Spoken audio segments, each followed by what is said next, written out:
So, Key, what's your reaction to what you heard and saw from Rodgers' first day as a Steeler? Well, it's his decision he made best for his soul. So it's, I'm just glad he's there. I'm glad he's there. Had he gone to OTAs, maybe he would know certain people's names by now and how to get to Can certain someone get him a schedule? places. And Seems like someone's not. The email is going to spam. To let him know what the off-season schedule is.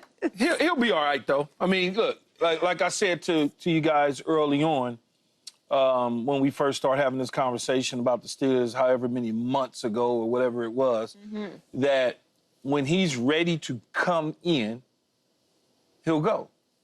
And the Steelers and Aaron Rodgers obviously had early conversations about when he was going to make an appearance and sign his contract. For those on the internet, as you like to say, Joy, he is now officially a Pittsburgh Steeler, thank so God we could for have that conversation. Otherwise, none of us would know what the plan was. So, look, let's just get out there, throw the ball around a little bit, have some fun, and let's try to win some games. What? Is this a 7th grade flag football? What are you talking about? Hey, that's the way you got to look at it right now. Let's go out there and throw the ball around, have a good time, and try and win some games. That's his mentality as he walks out on the field without knowing his teammates. His approach. What are you, Andy Dalton? His approach is throw the ball, let's have some fun, try to win some games. Keep it nice and corporate and simple, just like he just did. Y'all funny as hell. You think he's not going to have no impact? Y'all think he's not going to have no impact. Y'all who? Joy, don't say y'all. You think he's there to throw the ball around and have a good time? Yeah, I think he's going to. I don't think they're going to be any better than they were a year ago, but I don't think they're going to be any worse. You know, I know we all have been down on Rodgers, but when you look at the statistics, you know, I know that the Jets didn't make the playoffs and things didn't end well, coaching and all this and the drama on, off the field and all of that, but when you look at just the numbers that he was able to put up, he still put up some respectable numbers, better numbers than some of the premier quarterbacks that we've seen in the NFL this year. Now, look, he had 28 passing TDs. You want to guess who this is in the blank slot? Guess who that is, who had more passing TDs and more yards and less interceptions? Patrick Mahomes. One of the premier quarterbacks. Patrick Mahomes. Patrick Mahomes. Patrick Mahomes. You want to know also who had more passing yards and passing TDs then? Another one. Let's throw him on the. These are Josh Allen. Looks like Josh Allen to me. Looks like Josh Allen. And last but not least, a guy who takes care of the ball. We know he takes care of the ball better than any of them in the NFL. And guess who that is? Who took care of the ball better than? Jared Goff. Jared Goff. So when we talk about Rodgers and we look at these 3 premier quarterbacks, statistically, he's still doing it. But what are their soul scores? What do they see? They don't have. Soul scores are probably higher than Rodgers. I'm not that. Probably higher. I'm not that smart. I was going to ask you though, Joy. What does he mean by the soul? Like, what is he? Listen, I think I've made it clear to everyone, specifically through Paul Pierce's podcast, I'm not tapped into spirituality right now. But I hear you. I hear you. He's capable of doing some good things. One thing that we know about Aaron Rodgers, unequivocally, no matter how terrible he plays, is that he takes care of the ball. Yeah, I mean, he's moving well. He's a year removed from Achilles. He's got his mind right. He's on time. It's a mandatory sign, fresh start. It looks like he has a clear head going into training camp.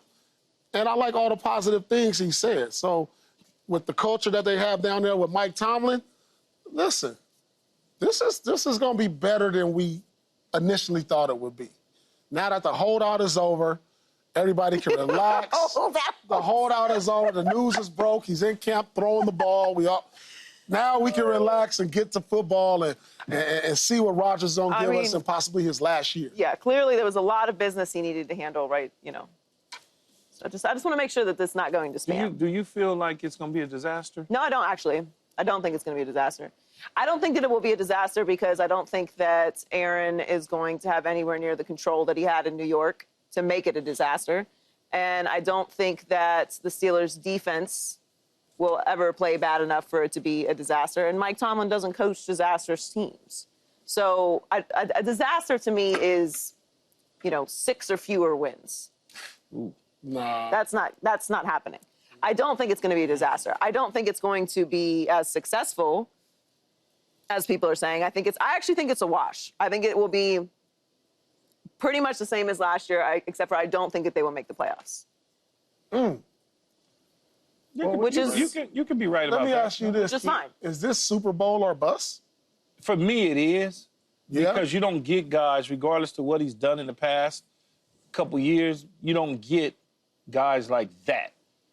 Okay, he didn't come in as a backup. He hasn't been to the playoffs in 5 years. I understand that, but you don't sign guys like that to not have your eye on the prize. You just don't as a starter.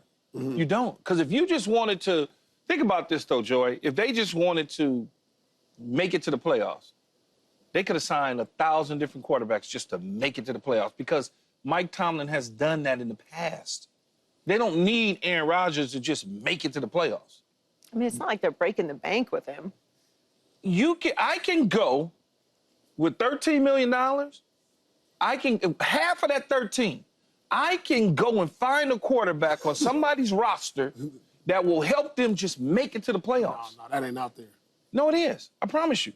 How many times has he made it to the playoffs with guys that are just guys with jerseys on? Key, you search your soul. And I have no idea what the hell that means. And out comes you think that if the Steelers do not have a Super Bowl run this year, it's a failure for them. Because that's Super Bowl or bust. Yes. Yes.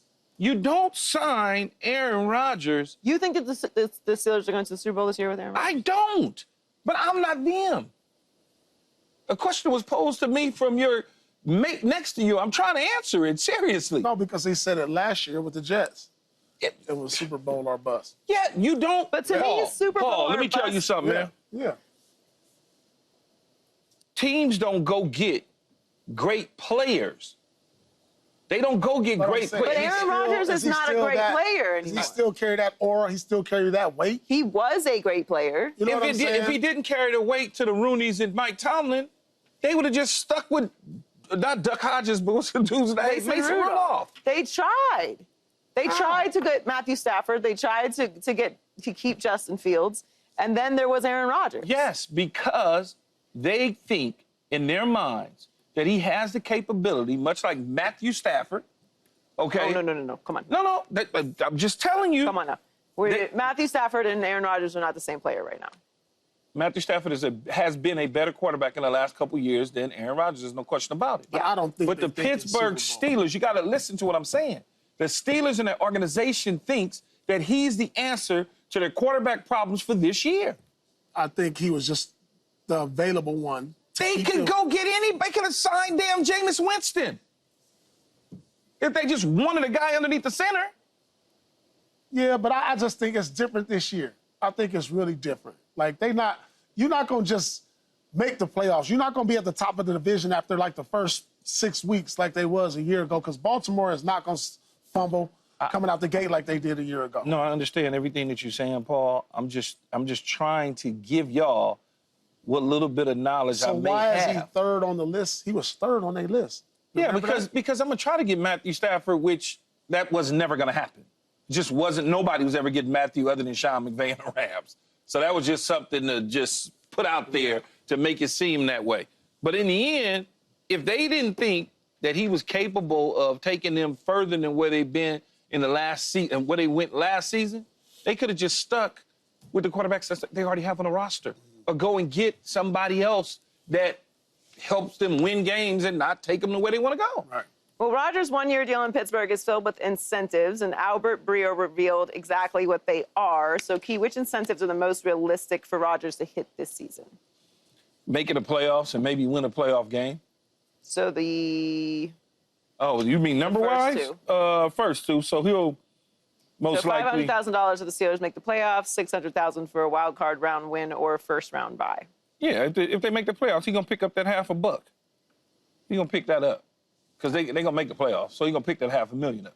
You don't think the Divisional What's the round, next yeah. one? Well, you actually think that we can go all the way down. No, don't stop. Joy, don't start. I do not think they're going to the damn Super Bowl. I'm just telling you what they think, that they have an opportunity What to. about MVP? No. Last MVP that Steelers had at the quarterback position was Terry Bradshaw. And he has 5 Super Bowl rings and 1 MVP. So that's not in the Steelers' wheelhouse. Ben never got an MVP. He won Super Bowls but never got an MVP. Well, I mean, the way that the numbers are, I'm being cheeky. I don't think he's going to win an MVP either. But what are the incentives you think he'll win? Yeah.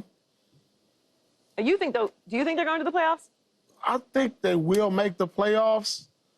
I'm not sure if they can win a playoff game. So I guess, that's it. That's still not a bad little ticket, half a ticket. Ain't nobody complaining. Yeah. Get that half a ticket Nobody on the way complaining. out. Nobody's complaining. I mean, he has a $10 million guaranteed deal. Yeah. So that's the most realistic until Yeah, and then Steelers show me at the otherwise. end, you think that players aren't playing for money at this point in their careers, which is true. A guy like that probably isn't playing for money, but at the same time, he is playing for money. Well, he's on a soul journey. Everybody like to keep the money in their pocket.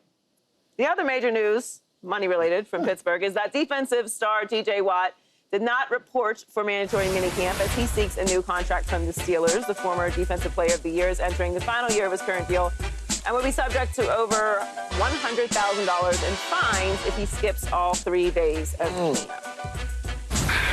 Well, it's that time of year, Key. How concerned should the Steelers be about T.J. Watt? Not concerned at all. They shouldn't be concerned at all. They'll get a deal done. I mean, that's just the way it works. When you outperform your contract, when you are one of the best in your field, you should be compensated as such. Period. End of discussion. Let's not even have a conversation about my money. Let's not have a conversation. This is not a conversation. This happens every year. No, it does. I mean, what year do we go into the football season where it doesn't happen? Everybody always showed up. Dak and CD. Except Le'Veon Bell. Same thing happened to them. Look, even Jamar Chase and T. Higgins showed up and played. They didn't want to, but they eventually played themselves into a mega deal. So at the end of the day, this is a Defensive Player of the Year. There's always going to be notable holdouts each and every year because he's outplayed without question his contract. I mean, he's probably #1 in every statistical category since entering the league in 2007 when we talk about sacks, pressures. 2017, yeah. Yeah, 2017, QB hits, all of that. So this is not a question. He's just going to get some extra days off. He's going to get some fine money taken out. They're going to give it right back to him. He's going to make that back. He's going to make that back up. Yeah, you got to think, though, too, whoever their capologist is, he already has on the board when he was doing other people's deals, 2025, summer of 2025, T.J. Watt. Yeah. Got a question mark. He already got that on the board. So they already know that they have to address this issue because guys and Myles Garrett's and now Micah Parsons and just guys getting new deals. So you just sit back and you say, man, you okay? Yeah, T.J. Watt's going to get paid. As Paul was saying, he's #1 in sacks, QB hits, pressures, tackles for loss since entering the league in 2017. And not only all of that, not only is he one of the best defensive players in the league, he's the best player on the team. Yeah, and they need him. They can't go into the season messing around. He is the leader of the team. Yeah. He is the energy of the team. He's single-handedly won games for them when the offensive wasn't performing. Yeah, all it is, there's no question they're going to get this deal done. What's the number? That's all it is. Yeah. What's the number? What's the figure it out. guaranteed? And how much are we giving you in the first 24 hours? Yes.